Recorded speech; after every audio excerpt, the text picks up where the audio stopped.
जय श्री कृष्णा। राधे राधे। आइए सुनते हैं बैसाख मास महात्म्य। अध्याय 1। बैसाख मास की श्रेष्ठता। बैसाख मास की श्रेष्ठता, उसमें जल, व्यंजन, छत्र, पादुका और अन्न आदि दानों की महिमा है। भगवान नारायण, नरश्रेष्ठ नर, देवी सरस्वती तथा महर्षि वेदव्यास को नमस्कार करके भगवान की विजय कथा से परिपूर्ण इतिहास पुराण आदि का पाठ करना चाहिए। सूत जी कहते हैं, राजा अम्बरीश ने परमेष्ठी ब्रह्मा के पुत्र देवर्षि नारद से पुण्यमय बैसाख मास का महात्म्य इस प्रकार पूछा।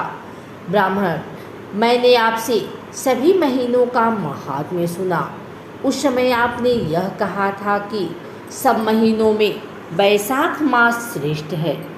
इसलिए यह बताने की कृपा करें कि बैसाख मास क्यों भगवान विष्णु को प्रिय है और उस समय कौन कौन से धर्म भगवान विष्णु के लिए प्रीतिकारक हैं। नारद जी ने कहा, बैसाख मास को ब्रह्मा जी ने सब मासों में उत्तम सिद्ध किया है। वह माता की भांति सब जीवों को सदा अभीष्ट वस्तु प्रदान करने वाला है। धर्म, यज्ञ, क्रिया और तपस्या का सार है। संपूर्ण देवताओं द्वारा पूजित है।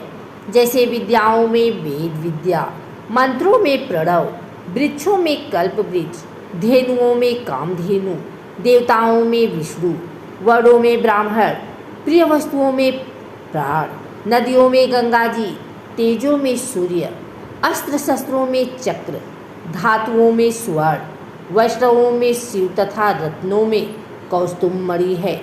उसी प्रकार धमक साधन भूत महीनों में बैसाख मास सबसे उत्तम है। संसार में इसके समान भगवान विष्णु को प्रसन्न करने वाला दूसरा कोई मास नहीं है। जो बैसाख मास में सूर्योदय से पहले स्नान करता है, उससे भगवान विष्णु निरंतर प्रीति करते हैं।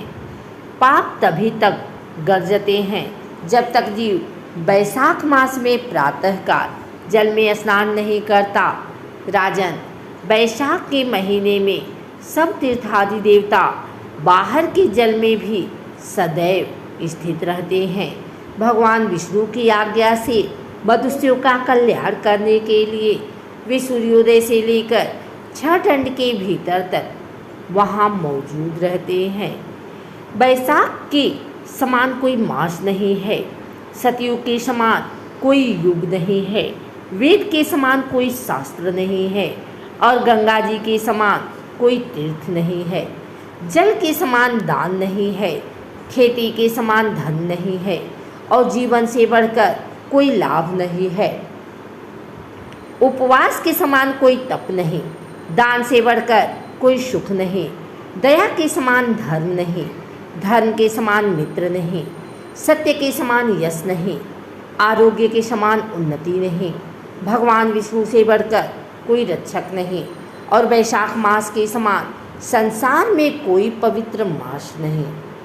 ऐसा विद्वान पुरुषों का मत है।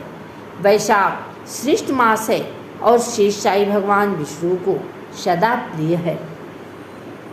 सब दानों से जो पुण्य होता है और सब तीर्थों में जो फल होता है, उसी को बैसाख मास में मनुष्य केवल जलदान करके प्राप्त कर लेता है।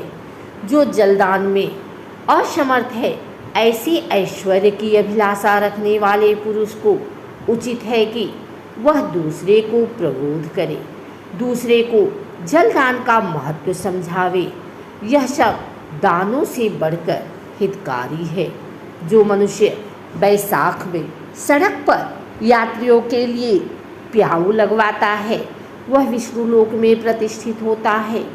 नृपश्रेष्ठ प्रपादान, पौसला या प्याऊ देवताओं, पितरों तथा ऋषियों को अत्यंत प्रीति देने वाला है। जिसने प्याऊ लगाकर रास्ते के थके मादे मनुष्यों को संतुष्ट किया है, उसने ब्रह्मा, विष्णु और शिवादि देवताओं को संतुष्ट कर लिया है। राजन, वैशाख मास में जल की इच्छा रखने वाले को जल, छाया चाहने वाले को छाता और पंखे की इच्छा रखने वाले को पंखे देना चाहिए। राजेंद्र, जो प्यास से पीड़ित महात्मा पुरुष के लिए शीतल जल प्रदान करता है, वह उतने ही मात्र से 10,000 राजसूय यज्ञ का फल पाता है। धूप और परिश्रम से पीड़ित ब्राह्मण को जो पंखा डुलाकर हवा करता है, वह उतने ही मात्र से निष्पाप होकर भगवान का पार्षद हो जाता है। जो मार्ग से थके हुए श्रेष्ठ द्विज को वस्त्र से भी हवा करता है, वह उतने से ही मुक्त हो भगवान विष्णु का सायुज्य प्राप्त कर लेता है। जो शुद्ध चित्ती से ताड़ का पंखा देता है, वह सब पापों का नाश करके ब्रह्मलोक को जाता है। जो विष्णु प्रिय वैशाख मास में पादुका दान करता है, वह यमदूतों का तिरस्कार करके विष्णुलोक में जाता है। जो मार्ग में अनाथों के ठहरने के लिए विश्रामशाला बनवाता है, उसके पुण्य फल का वर्णन किया नहीं जा सकता। मध्याह्न में आए हुए ब्राह्मण अतिथि को यदि कोई भोजन दे तो उसके फल का अंत नहीं है। राजन, अन्नदान मनुष्यों को तत्काल तृप्त करने वाला है, इसलिए संसार में अन्न के समान कोई दान नहीं है। जो मनुष्य मार्ग के थके हुए ब्राह्मण के लिए आश्रय देता है, उसके पुण्य फल का वर्णन किया नहीं जा सकता। भूपाल, जो अन्नदाता है, वह माता पिता आदि का भी विस्मरण करा देता है। इसीलिए तीनों लोकों के निवासी अन्नदान की ही प्रशंसा करते हैं। माता और पिता केवल जन्म के हेतु पर जो अन्न देकर पालन करता है, मनीषी पुरुष इस लोक में उसी को पिता कहते हैं। अगर आपको हमारी वीडियो अच्छी लगी हो तो इसे लाइक करें, कमेंट करें, शेयर करें। हमारे चैनल को सब्सक्राइब करके बेल नोटिफिकेशन ऑल पर सेट कर लें, ताकि आगे आने वाली वीडियो सबसे पहले आप तक पहुंच सके। धन्यवाद।